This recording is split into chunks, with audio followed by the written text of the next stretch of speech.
મહીસાગર જિલ્લાના આવેલા કડાણા ડેમના કેચમેન્ટ વિસ્તારમાં 110 મેગાવોટનો ફ્લોટિંગ સોલાર પાવર પ્લાન્ટ બનાવવામાં આવનાર છે। આ અંગે Gujarat state electricity corporation limited દ્વારા ટેન્ડર પ્રક્રિયા પણ શરૂ કરવામાં આવી છે।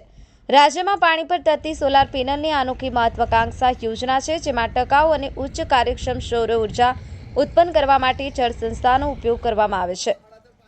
પાણીની ક્ષમતા અને પાણીના વિસ્તાર અનુસાર વિશાળ યોજના પર રાજ્યભરમાં અભ્યાસ કર્યા બાદ કડાણા ડેમ પર પસંદગી ઉતારી કામ માટે ટેન્ડરિંગ કરવામાં આવ્યું છે। આગામી સમયમાં તેના પર કામ શરૂ કરવામાં આવશે। આ પ્રોજેક્ટ હેઠળ અહીંથી દરરોજ અંદાજે 5 લાખ યુનિટ વીજળી ઉત્પન્ન થશે, જે રાજ્યના ઘણા વિસ્તારોની વીજળીની જરૂરિયાત પૂરી પાડશે। સાથે સાથે આ પ્લાન્ટ 4 લાખથી વધુ ટન કાર્બન ડાયોક્સાઇડના ઉત્સર્જનને અટકાવશે, એટલે કે 50 લાખ વૃક્ષોની બરાબર આ પ્લાન્ટ કામગીરી કરશે। આગામી સમયમાં આ યોજના કાર્યાન્વિત થતાં ભારતના સ્વચ્છ ઉર્જા સંક્રમણના એક ક્રાંતિકારી કદમ લેખાશે। સંજય જયસ્વાલ, પંચમહાલ, સત્ય ન્યૂઝ।